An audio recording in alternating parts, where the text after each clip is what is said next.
이제 지금부터는 이제 노영민 실장님한테 인텐시브한 질문 좀 이렇게 집중적으로 날카롭게 드리도록 하겠습니다. 네. 아까 가시기 전에 김치찌개 얘기도 했어요. 네. 신년 기자회견 지금도 굉장히 화두입니다. 네. 대통령이 이런 상황에서 기자회견을 할까 말까. 근데 사실은 문재인 대통령 재임 중에는 기자회견을 꼬박꼬박 하신 거죠. 예. 근데 지금 대통령 같은 경우에는 기자들하고 사이가 틀어진 이후에 뭐 도어 스태핑도 하지 않고 있고 그리고 따로 별도의 그런 만남이나 이런 것도 굉장히 꺼리는 분위기예요. 결국은 이제 기자들이 질문할 수 있는 권한이 없는 상태가 된 건데 이런 공백 상태에 대한 우려 좀 이렇게 대통령실에 계셨던 분으로서 좀 어떻게 좀 우려하시는지. 사실은 그 청와대에서 용산으로 간 이유가 그 소통을 더 맞아요. 잘하기 위해서 갔던 거 아닙니까? 그런데 그것이 아니다라는 게 드러난 거죠. 그러면 청와대에서 용산으로 간 이유는 따로 있구나. 이렇게 되는 거 아니겠습니까? 대통령은요. 정말 소통은 상시적으로 해야 됩니다. 특히 언론과의 소통에 대해서는 그 어느 대통령도 그것을 좋아하는 대통령은 없습니다. 언론과의 이 불편한 대화가 질문들이 많이 나오겠죠. 예, 뭐 아시지만 그 언론에 사전에 그 어떤 질문을 해달라고 할 수도 없고 또 입맛에 맞는 질문만 받기가 어렵지 않습니까? 이제 그러다 보니까 안 하려고 하죠. 그럼에도 불구하고 해야 됩니다. 대통령은. 근데 이렇게 신년 기자회견은 사실은 1년간 지난 1년을 평가하고 앞으로 1년을 또 앞으로 1년을 그 평가에 기초해서 어떻게 보완해서 끌고 가겠다라는 대국민 약속입니다. 그렇기 때문에 그 신년 기자회견은 반드시 해야 되는 겁니다. 그러니까 쓴소리도 듣고 비판의 목소리도 들어야 되는 게 예. 사실 맞는 거잖아요. 우리 실장님도 비판의 목소리 들으실 준비가 되셨나요? 그럼요. 지금 저희 댓글에 시청자 몇 분이 지금 정권 내준 것에 대해서 실장님의 책임이 있지 않냐 예. 비판의 댓글을 남겨주셨습니다. 근데 그게 참 그 원칙적인 것, 현실적인 것, 그 다음에 또 그 인지상정으로 해야 되는 것 여러 가지가 있지 않습니까? 원칙적으로 대통령과 대통령실은 대선에 개입할 수가 없습니다. 그러나 대통령실이 그렇다고 해서 대선에 전혀 무관심하거나 그렇지 않습니다. 적어도 대통령은 그 임기 말에 대통령의 국정 운영 지지도를 유지하는 것, 그것이 여당에게 도움을 주는 것입니다. 그것만으로도. 네, 그것이 할 수 있는 최선입니다. 그 문재인 대통령 같은 경우는 임기 말에 국정 운영 지지도가 45%가 넘었었습니다. 48%, 5%. 역대 대통령 중에서 퇴임 시에 대선 국면에서 대통령의 국정 운영 지지도가 그 정도로 나온 대통령은 없습니다. 이제 그건 말씀드리고요. 여론조사 전문가들한테 도대체 그 퇴임 대통령의 국정 운영 지지도가 45에서 48, 2%가 유지된다면 대선은 어떻게 되는 것이냐 이렇게 물어보면 아마 많은 여론조사 전문가들이 과거의 그 사례를 데이터를 쭉 이렇게 보여주면서 아마 그 설명을 해줄 거라고 생각을 합니다. 근데 이제 물론 뭐 저야 대선을 그 한 1년 6월 앞두고 이제 퇴임하셨죠? 퇴임을 했습니다만은 그래도 그 청와대에서 국정을 담당했던 사람으로서 정권을 재창출하지 못한 것에 대해서 정말 그 국민들에게 죄송스럽죠. 사실 저로서는 최선을 다 했었습니다. 이제 말씀드릴 수 없지만 이제 그런 걸 했기 때문에 제가 이렇게 지금 저쪽에서 그 수없이 계속해서 대선과 관련돼서도 고소고발하고 제가 저 아니면 몰랐을 그런 상황들에 대해서 제가 대선 국면에서 핵심적인 것을 제가 3가지를 사실은 폭로를 했었습니다. 근데 그것이 저쪽에서 너무 뼈 아팠기 때문에 저에 대해서 정치 보복을 지금도 하고 있죠. 제가 박근혜 지지자들이 윤석열 지지자들과 서로가 다르다라는 것을 보여주기 위해서 박근혜 전임 대통령의 사면 석방에 대해서 반대한 것이 바로 국민의힘이다. 이 얘기를 했습니다. 이것 때문에 고소고발은 무지당했죠. 허위사실 유포니 뭐 많았습니다. 네. 이런 거지요. 그건 뭐 틀림없는 팩트니까. 그리고 이제 그 중국에 대한 공격을 통해서 20, 30대 남성층에 대한 표를 끌어올리려고 했죠. 근데 중국에 대해서 공격을 하고 그 다음날에 가서는 중국 측에다가 사과의 메시지를 전달합니다. 당시에 선거를 치르던 쓸 때. 그랬었습니다. 근데 이게 대선 때 큰 이슈가 됐었습니다. 이게 당 대변인들도 아주 그냥 그 공격을 세게 했고 며칠간 이슈가 됐었던 거죠. 이것도 하나 있었고요. 또 하나는 이제 그 윤석열 대통령이 이제 검찰총장 될 때 그 비서실장은 검찰총장 인선에 개입하지 못하도록 청와대 내에 법이 되어 있습니다.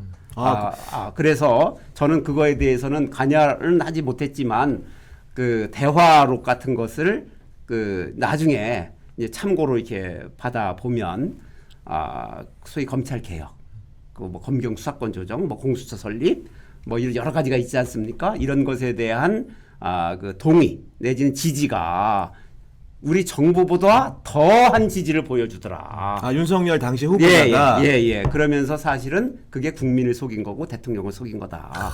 이런 얘기를 제가 했었죠 당시에. 이제 이런 것들이 뭐 아주 이런 것 때문에 제가 그 아주 엄청나게 지금 현재까지 이제 고통을 당하고 이제 있습니다만, 당시에 보면은 그 저로서는 그 사실은 좀 제가 할 수 있는 한도까지는 다 싸웠었던데 결과가 이렇게 됐기 때문에 참 국민 모두에게 죄송스러운 마음을 금할 수가 없죠. 아까 말씀을 해주셨지만 좀 더 구체적으로 여쭤볼게요. 우리 실장님이 재임하신 기간이 2019년 1월부터 2020년 12월까지 2년 거의 만 2년 근무하셨고 그리고 윤석열 당시에 검찰총장 발탁된 것이 중앙지검에 발탁된 게 2019년 7월로 기억을 합니다. 그때 발탁이 됐는데 그래서 세간의 궁금증은 그런 거죠. 윤석열 총장이 결국은 지난 정부를 딛고 지금 여당의 후보로 나와서 대통령이 됐으니 당시에 비서실장이셨던 우리 실장님이 인선에 당연히 추천권이 있고 관여한 게 아니냐라는 얘기를 하는 사람이 많아요. 지금도 그렇게 믿고 있고 아까 그 법령에 근거해서 아니라고 하셨는데 그 법령이라는 게 어떤 거고 좀 내용은 좀 어떻습니까? 사실은 청와대 내부의 은밀한 부분에 대해서는 제가 가급적이면은 지금까지 얘기를 안 하려고 했습니다. 그런데 사실은 이것을 아는 사람은 몇 명 되지 않습니다. 그런데 모르는 사람들이 자꾸 엉뚱한 얘기를 해요. 사실과 다른 얘기를 합니다. 사실 이제 검찰총장의 임명 과정은 이렇습니다. 검찰총장 그 이제 추천위원회가 구성이 됩니다. 거기 이제 법조계, 시민사회 이렇게 해서 추천 구성되면 한 서너 명이 올라오죠. 그러면 이것을 민정수석실에 공직기강 비서관이 인사 검증을 합니다. 검증을 먼저 하고 검증을 하는데 이 검증을 통해서 중대 흠결이라고 판정이 되면 그것은 탈락입니다. 그렇게 되어 있습니다. 뭐 비위가 드러난다거나 그런 하여간 여러 가지 이유로 중대 흠결이라고 하면 탈락입니다. 탈락. 아예 탈락입니다. 그건 대통령도 안 됩니다. 이제 그렇게 해서 올라가는 거죠. 그렇게 해서 이제 올라온 보고서를 민정수석이 대통령한테 직보를 합니다. 비서실장 경유하지 않고 그렇게 되어 있습니다. 그러니까 비서실장은 대통령이 임명하는 직위에 대한 인사추천위원회 위원장입니다. 하지만 4가지 직역에 대해서는 인사추천위원회를 거치지 않게 되어 있습니다. 그러니까 4가지는 못하게 되어 있습니다. 못하게 되어 있습니다. 비서실장이 여기에 개입하면 안 됩니다. 그럼 그건 다 권력기관장들인가요? 4가지? 4가지는 넷 중에 하나가 검찰총장을 비롯한 검찰입니다. 검찰계. 예, 검찰에 대해서는 비서실장은 인사에 개입하지 못하도록 그렇게 되어 있습니다. 그래서 사실은 저는 국회에 있을 때도 뭐 법사위라든지 이런 쪽으로 해본 적이 없기 때문에 모르죠. 저야 뭐 개인적으로 뭐 윤석열 총장에 대해서 비서실장 하기 전에 한 번도 만나본 인연이 없다는 말씀이시죠? 한 번도 만나본 적도 없어요. 예, 전화 통화한 적도 없고 모르는 사람입니다. 이제 그런데 이제 아무튼 그게 이제 검찰총장 인사추천위원회에서 3-4명이 올라오지 않습니까? 그것을 검증하고 검증한 것을 민정수석이 대통령에게 직보하고 그래서 결정되는 요 시스템이고 이제 비서실장이 모든 인사에 대해서 인사추천위원장이다 보니 너무 권력이 집중된다. 그래서 이 권력을 분산시켜야 한다. 그 중에서 4가지 직역만은 비서실장의 권한에서 제외한다. 그래서 비서실장은 여기에선 관여해서는 안 된다.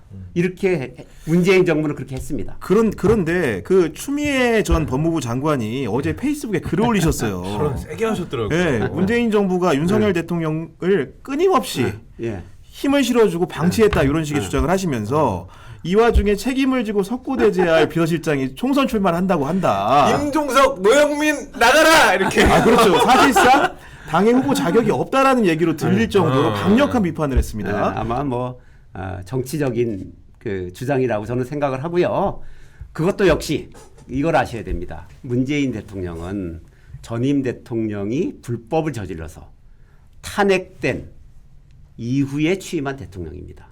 그래서 그 모든 행정 행위에 대해서 국가 그 권력 행위에 대해서 법을 어겨서는 안 된다라는 것에 대해서 전임자가 탄핵으로 그 대통령직에서 그 물러났기 때문에 이런 생각을 가지고 계셨어요. 이제 그러다 보니까 그 검찰총장이라는 자리가 임기가 보장된 정무직 공직자입니다. 그렇죠. 임기 2년이 보장되어 임기 있죠. 2년이 보장되어 있습니다. 그래서 임기 중에 있는 검찰총장을 대통령이 해임할 수가 없습니다. 근데 이게 다르게 얘기하시는 분도 있지만 지금 포털에 들어가서 대통령이 검찰총장을 해임할 수 있는가를 딱 쳐보면 그 법적 근거가 쫙 나옵니다. 그건 뭐 상식에 속합니다. 대통령은 임기가 보장된 정무직 공직자에 대해서 임기 중에 해임을 할 수가 없습니다. 다만 검찰총장에 대해서 그 제동을 걸 수 있는 우리의 법적인 방법은 2가지입니다. 하나는 국회입니다. 국회가 탄핵 소추하고 탄핵 소추를 할 수 있고. 그 다음에 이것을 헌재가 결정하면 검찰총장은 물러납니다. 2번째는 법무부 장관입니다. 법무부 장관이 징계 청구를 해서 검사 징계위원회가 열리면 검사 징계위원회에서 해임 등의 징계 처분을 할 수가 있습니다. 그런데 이것은 법원에 의해서 본인이 이것을 수용하면 상관이 없지만 네. 이것을 받아들이지 못하고 법원으로 끌고 가면 불복하면 법원이 최종적으로 결정합니다. 지금 절차가 진행됐던 거죠. 그러니까. 예, 네. 이 2번째 절차가 진행됐는데 법원에서 아직 뭐 최종 뭐 끝났죠. 예, 항소심에서 이제 상고 포기를 하면서 포기가 끝났는데 됐습니다. 결국은 뭐 그 윤석열 당시 총장의 그런 이의 제기가 그 징계가 부당하다는 것이 법원에 의해서 받아들여진 거죠. 그래서 이제 무효가 돼 버렸습니다. 근데 그 당시에 정치적으로 중요했던 것은 법원에 의한 판결은 중요하지가 않습니다. 그거는 어차피 대선 이후니까. 대선을 앞두고 있는 시점에서 중요한 것은 법원의 가처분입니다. 가처분을 인용하냐 마냐. 인용하느냐 마느냐가 정치적으로 더 중요했습니다. 그 직무 정지의 문제라는 거죠. 예. 그 직무 정지에 대해서 이것이 부당하다라는 가처분이 법원에서 인용이 되면 검찰총장은 직무에 복귀합니다. 이렇게 되면 최종적 본안 판결은 법원이 결정하지만 이 가처분 판결에 의해서 본인은 자기가 정권에 의해서 정권을 성역 없이 수사하다 보니까 정권에 의해서 탄압을 받아가지고 자기가 이렇게 징계를 당했었는데 법원이 부당하다고 나를 검찰총장으로 다시 돌려보내줬다. 그게 결국에 이게 바로 윤석열을 키웠습니다. 엄청 뛰었잖아요. 사실 그 시점에서 윤석열은 법원에서 영향력을 거의 다 잃었었을 때였습니다. 검찰 내부에서 검찰 내부에서 전 2번에 걸친 인사에서 실권을 주지 못함으로써 배제됐었고 이제 이런 게 통해서 사실은 검찰 내에서 상당히 영향력을 상실했을 시점이었었는데 다시 부활을 했습니다. 심폐소생술. 네, 그렇게 됐던 거였거든요. 이제 그런 걸 보면 아무리 정치인이라 하더라도 헌법과 법률에 의해서 국정이 운영될 수밖에 없다라는 이 대통령의 한계도 인정을 해야 됩니다. 네. 여기서 좀 깊이 좀 여쭤볼게요. 그러면 네. 당시에 징계 건의의 주체라는 건 추미애 장관이었을 것 같은데 당시에 그 소송까지 이르는 과정에서 여러 가지 징계 사유가 있지 않겠습니까? 예. 그런 사유를 열거하는 과정에서 추 장관이 본인은 징계 건의를 강력하게 했는데 마치 문재인 대통령을 비롯한 참모들이 좀 이렇게 미온적인 대응이 화를 불렀다 이런 주장을 펴고 있는 것 같아요. 그게 맞아요. 사실관계 맞는 겁니까? 아닌 겁니까? 아닙니다. 추 장관이 하고 싶은 징계 사유는 다 넣습니다. 다 넣었음에도 불구하고 가처분을 법원이 인용했기 때문에 후보가 될 수 있었다. 대선 후보가. 그런데 추 장관님은 마치 이제 그거를 자기 자리까지 이거를 징계 걸고. 건의를 하자 윤석열 두둔하려는 듯이 자기를 몰아냈다 이렇게 주장하는 것 같아요. 그건 뭐 전혀 아니고요. 그거는 이제 그 추 장관의 거취에 관련해서는 그 많은 사람들의 그 건의, 그러니까 당정청 그 많은 사람들의 건의가 있었습니다. 그런데 이제 그때 건의했던 그 많은 분들이 지금 현직 그 정치인으로 활동하시는 분들이기 그 때문에 고위 당직을 하시는 분도 있는 제가 거고. 이를 어떤 분은 무슨 얘기하고 어떤 분은 무슨 얘기하더라 뭐 이런 얘기를 제가 공개할 수는 없습니다. 이제 그런데 시간이 지나고 나면 그 당시의 것을 되게 잃어버립니다. 사실 윤석열 그 서울 이제 중앙지검장이 검찰총장 될 때 사실 청와대는 모든 인사든 중요한 인사든 정책이든 대부분 여론조사를 합니다. 세평 청취를 한다는 거죠? 여론조사, 국민을 대상으로 여론조사를 되게 하거든요. 그 당시에 우리 민주당을 지지한 층에서는 윤석열 중앙지검장이 검찰총장에 대해서 가는 것에 대해서 지지한 사람들이 70-80%였습니다. 열중 8은 찬성 여론이었다. 그랬었던 상황이었다. 당시에는 이제 그래서 이제 우리들이 지금 이렇게 상황을 보면 도대체 그 당시에는 왜 그랬을까? 이제 이런 것을 이제 좀 나중에 이제 아마 그 윤석열 대통령이 이제 퇴임하고 나면 복귀를 제대로 해보면 본격적으로 아마 연구되지 않을까 그렇게 생각하고 있습니다. 연구가 되지 않을까. 네. 그러면 이제 다시 또 검찰 문제 지금 수사 문제를 좀 돌아볼게요. 예. 그 현 정부 들어서 예. 아까 뭐 고소고발 30여 건 이렇게 말씀해 주셨는데 문재인 정부를 향한 수사가 동시다발적으로 예. 다양한 검찰청에서 진행 중입니다. 예. 제가 듣기에는 실장님도 현재 법원에서 재판 중인 사건이 하나 있는 것으로 알고 예. 있고 기사를 찾아보니까 어제도 법원에 그날이었더라고요. 나가시는 어제. 날이었던 것 같은데 엊그제입니다. 그 사건이 좀 진상이 어떻게 되는가 한 번도 공식적인 입장을 얘기 안 해주신 것 같아서. 예, 그것은 해방 이후에 한 번도 있지 않았던 것을 검찰이 안 된다, 할 수가 없다 했던 것을 안 했다고 기소한 겁니다. 이게 말이 안 되지 않습니까? 그러니까 북한의 그 선원 둘이 자기 배에 타고 있던 동료 선원 16명을 살해했다는 거죠. 도끼와 망치로 찍어 죽인 겁니다. 그렇게 하고서 우여곡절 끝에서 남쪽으로 도주를 해왔습니다. 사실 도주했을 때도 처음에는 귀순하려고 한 게 아니라 남쪽에 어디 그 산속 깊은 데서 이렇게 숨어 있으려고? 숨어 살려고. 숨어 살려고. 이제 그렇게 해서 남쪽으로 내려왔어요. 네. 그랬는데 결국은 이들을 남쪽 법정에 세울 수가 없습니다. 증거가 처벌이 안 되고 증거도 없기 없습니다. 때문에. 왜냐하면 그 배에 뭐 피자국이 있다고 하지만 이 피가 누구 피인지 어떻게 합니까? DNA 조사를 하려고 그러면은 북한에서 협조를 해줘야 되지 않습니까? 남북한에는 형사사법 공조가 없습니다. 안 되는 겁니다. 그렇기 때문에 분단 이후에 북한 주민이 북한이나 제3국에서 살인 등 흉악 범죄를 저지르고 우리 남쪽으로 들어왔을 때 이들을 그 흉악범을 이유로 우리 법정에 세운 적이 본인이 자백을 했다 하더라도 한 번도 없다는 거죠. 우리 법정에 세운 게 단 한 번도 없습니다. 다 정착지원금 국민 세금으로 주고 우리 국민들 사이에서 살게 한 겁니다.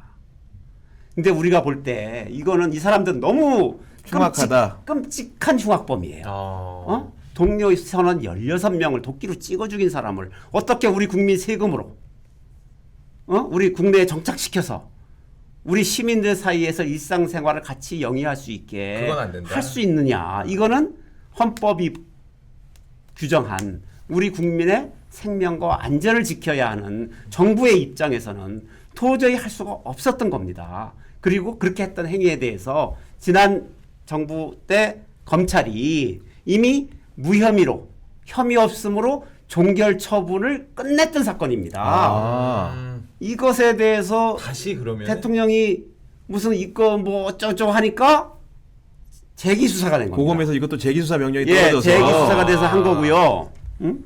아니 울산시장 선거개입 의혹도 근데 이게 보면 불기소처분이었는데. 이거 보면 소위 귀순의 의사를 표명한 귀순이다. 그러는데 아니거든요. 이 사람들은 귀순의 목적이 아니었어요.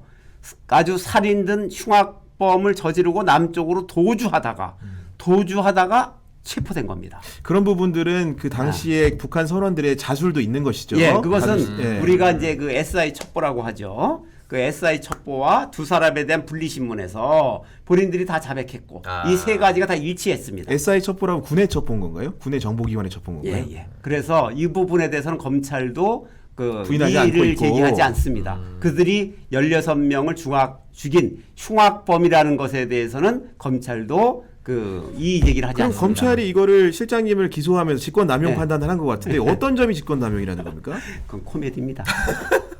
이것은 직권남용이라는 것은 직권을 가진 자만이 직권남용이 되는 겁니다. 남용을 할 수가 있죠. 이게 국정원법상 직권남용인데 서훈 원장님이 직권을 가진 것이 된 겁니다. 국가정보법상 그죠? 예, 예, 서훈 원장님이 직권을 가졌고 서훈 원장님이 정의용 안보실장과 협의를 한 겁니다.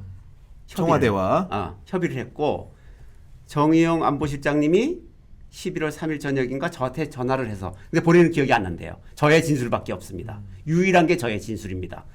난 누군지 모르겠다. 하여간 뭐 4명 중에 1명일 거다. 그분이 전화 와서 이런 사건이 있었다고 설명하면서 이런 사람들을 어떻게 우리가 우리 체제 속으로 받아들일 수 있냐. 이거는 추방하는 것 이외에 대한 방법이 없겠다. 그래서 제가 일리가 있는 말씀 같습니다. 그게 공모라는 겁니다. 순차적 공모. 직권자가 직권이 없는 자와 공모하는 것. 이것도 직권남용이 되거든요. 직권이 없는 자가 직권이 있는 자와 공모하고 또 다시 직권이 없는 저하고 공모했다. 그래서 이 세 사람이 공모를 했다는 겁니다. 셋이 모여서 회의를 한 게 아니고 전화로 한 거예요. 전화인데 그것도 제가 일리가 있는 말씀 같습니다라고 했는데 근데 그것도 진술도 저의 진술이 유일합니다. 상 들은 사람은 그런 진술이 없고 들었다는 사람이 그런 통화를 했다는 사람이 없어. 아무도 없는데. 누가 전화하신 거예요? 아니, 저는 이제 4명 중에 1명일 거다. 했는데 4명이 다 그런 전화를 한 적이 없다. 이렇게 얘기를 하는데 저는 그래서 어디 가서도 거의 일리 있는 말씀 같습니다 하면 큰일 납니다. 그러면 공범 관계가 성립될 수 있기 때문에 예. 그 공범 관계가 성립되는 겁니다. 큰일 나겠네요. 진짜. 예. 아니 그 최근에 이제 재기수사 명령을 통해서 이제 수사가 된 부분이라고 했는데 유사한 사건이 아까 우리 허재무 씨 말씀해 주셨죠. 울산시장 성범죄 사건에 대해서도 그 전임 비서실장이셨죠. 임종석 실장이 또 이제 아마도 수사 대상이 된 것 같고 조국 전 청와대 민정수석도 같이 동일 천상에 계신 것 같습니다. 그리고 전주지검에서 문재인 전 대통령이 사위 또 항공사 취업 문제를 또 해서 이제 강제수사 개시된 것으로 이 사건 역시 사실 굉장히 오래전부터 이상직 의원이 지금 형을 살고 계신데 맞아요. 그때부터 지속된 문제들인데 이렇게 계속해서 뭐 사실 동시다발도 아니고 연속적으로 이렇게 끊이지 않는 수사 이런 부분들 좀 어떻게 좀 참모들끼리 어떻게 좀 보십니까? 왜 그런다고? 저희들이 볼 때는 그 정권이 전임 정권이나 정치적 경쟁자에 대한 보복의 수단으로 활용하는 것이다. 검찰의 보고 힘을 정치 보복으로 예. 사용하는 거다. 예. 네. 그러면은 이거 문재인 전 대통령 양산에 계시잖아요. 예. 우리 실장님하고는 그래도 가끔 안부도 묻고 통화도 하실 것 같은데 이 사안에 대해서 좀 하신 말씀이 있어요? 최근에 이런 일련의 흐름에 대해서. 너무 뭐 그 얼토당토 않고 그 말도 안 되는 이제 이런 상황이 비일비재하게 지금 일어나고 있지 않습니까? 그 아무튼 그 제가 보기에 화병이 나셔가지고 참 어떻게 버티시나 잘 모르겠습니다. 지금 그런 상황, 일련의 상황들에 대해서 이렇게 하고 계신다. 이 부분은 이제 요 정도에서 정리를 하고요. 우리 또 주중 대사를 하셨잖아요, 그죠? 또 한중 관계 사실은 굉장히 중요합니다. 네네. 아무래도 이제 주중 대사 얼마나 하신 거죠, 시장님? 저는 뭐 1년 3개월. 1년 3개월 그것도 네. 오래 하신 것 같은데 지금 한중 관계가 그야말로 최악이라는 평가가 많아요. 어떻게 보면 한국의 가장 큰 수출처이기도 하고 맞아요. 그 공급망 측면에서 중요한 원료들을 또 수입하는 뭐 수입처이기도 한데 이런 갈등 관계에 대해서 아무래도 주중대를 하셨으니까 현지에 계신 중국 고위 관료나 한국에 나와 있는 사람들과 소통도 하실 것 같은데 지금 이 파탄난 한중 관계에 대해서 그분들은 왜 그렇다고 좀 평가를 하고 계십니까? 그 국익과 민생보다 이념이 앞서서 그렇습니다. 국익과 민생보다 이념이 앞선다. 이념이 앞서서 그렇습니다. 사실 제가 주중대사 했을 때는 뭐 중국에 직접 수출하거나 아니면 홍콩을 통해서 저 선전 쪽으로 들어가는 거라든지 이걸 합하면 우리의 대외 수출의 34%가 대중 수출이었습니다. 미국이 12%, 일본이 5%.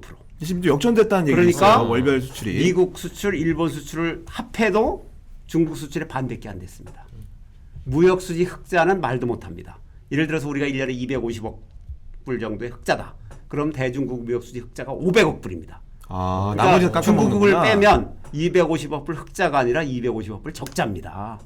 중국을 빼면. 예. 와. 그리고 중국이 세계 제1의 무역 국가 아닙니까? 네. 중국 입장에서 수입 1위 국가가 대한민국입니다.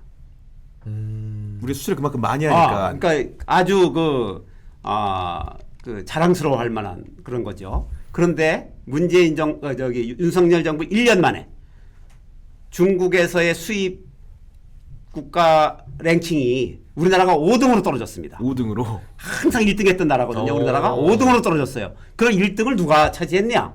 미국이 차지했습니다. 그건 또 일본은 우리나라하고 비교도 안 됐던 나라인데 일본도 우리나라보다 앞섰습니다. 지금요? 지금. 월별 수출 기준으로. 예, 수출 기준이. 수출 기준으로. 와. 이게 그 나라들은 그 중국에서 쓰는 말이 있습니다. 정냉경운.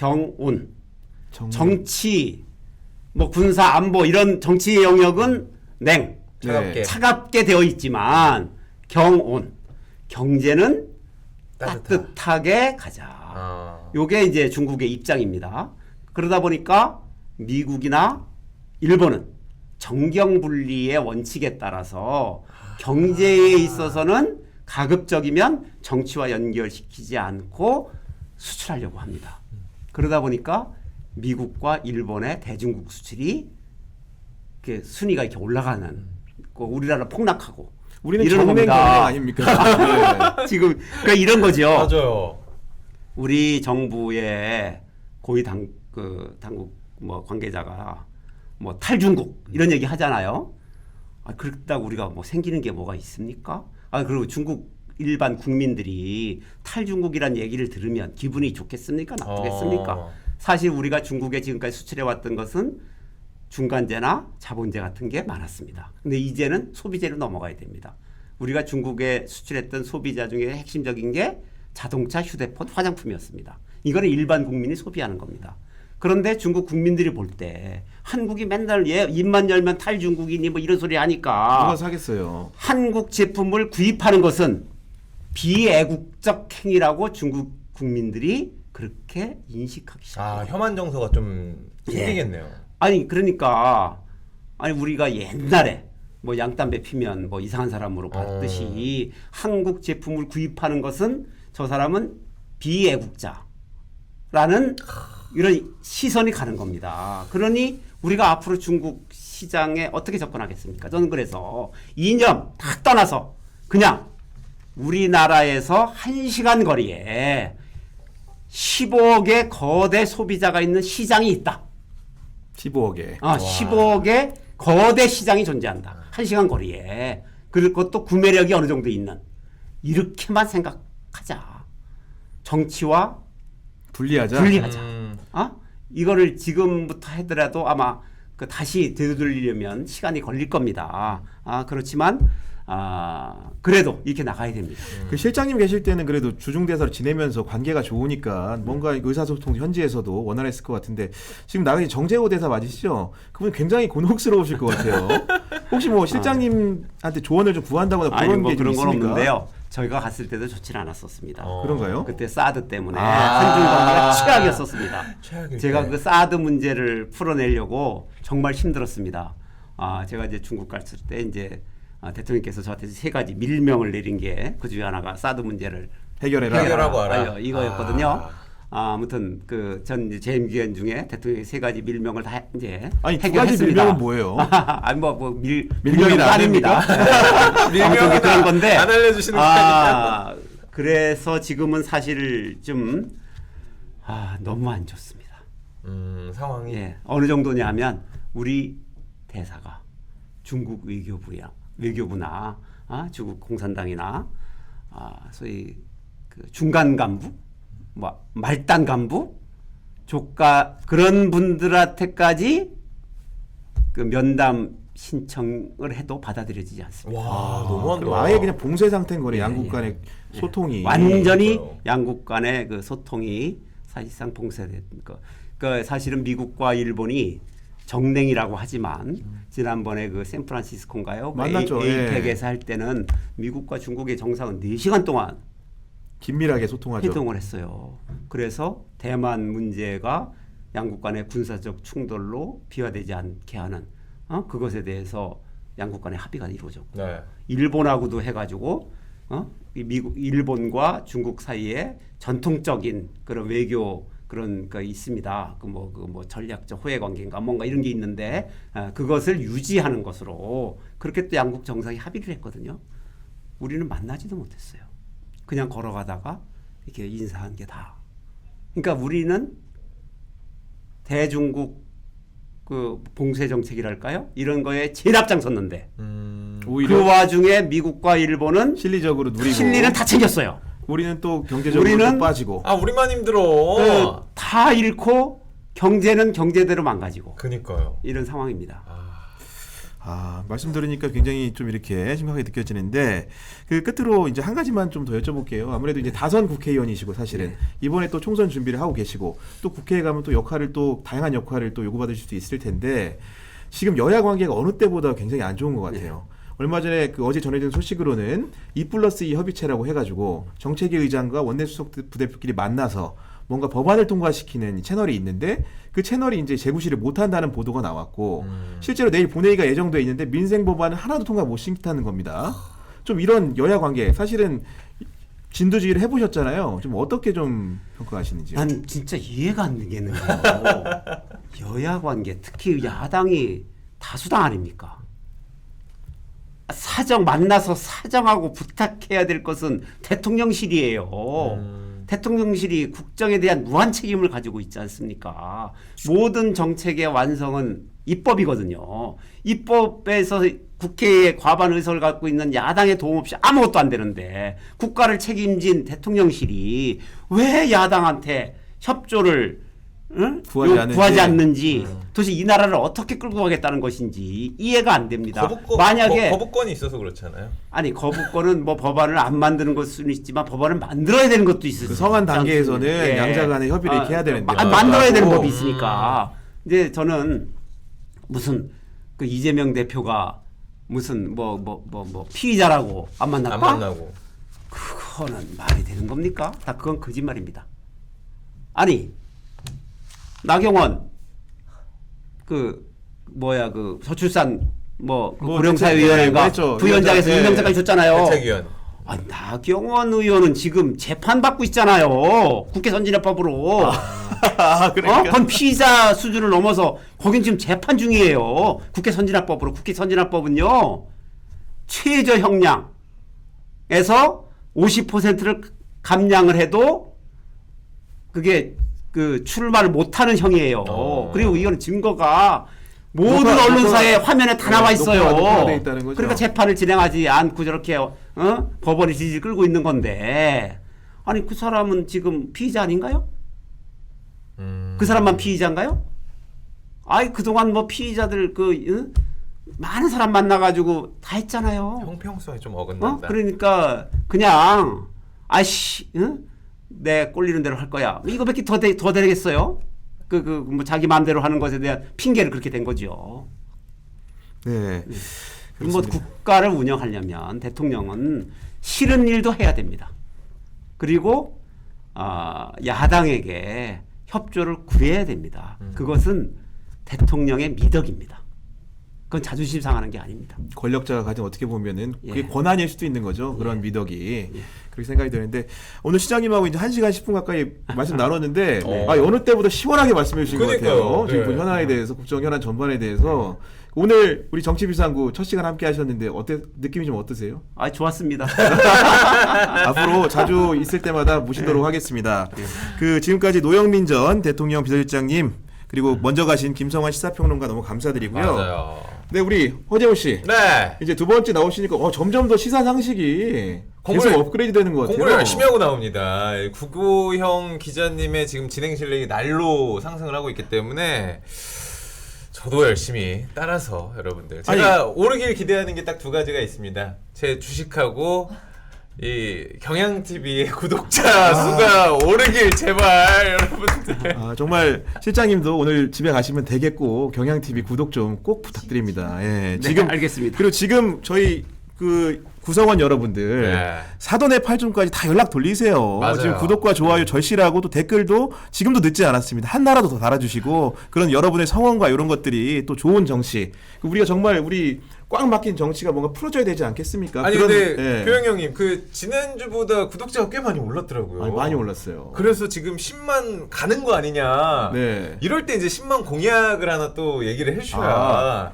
파바박 오르거든요. 아니 우리 그 허재훈 씨가 그런데 전공이니까 네. 제가 10만 달성하면 뭐 해야 되는 거예요? 경향신문사 앞에서 이제 저랑 이제 댄스 타임을 갖든지. 그러면 제가 10만 구독자 되면 허재무 씨와 함께 댄스 타임 갖도록 하겠습니다. 네, 공약하도록 하겠습니다. 약속은 지킵니다, 제가. 알겠습니다. 네. 춤을 같이 좀 연습을 네, 해보는 걸로. 알겠습니다. 네. 오늘 너무 감사하고 다시 한번 구독과 좋아요 진심으로 부탁드립니다. 내일 또 뵐게요. 감사합니다.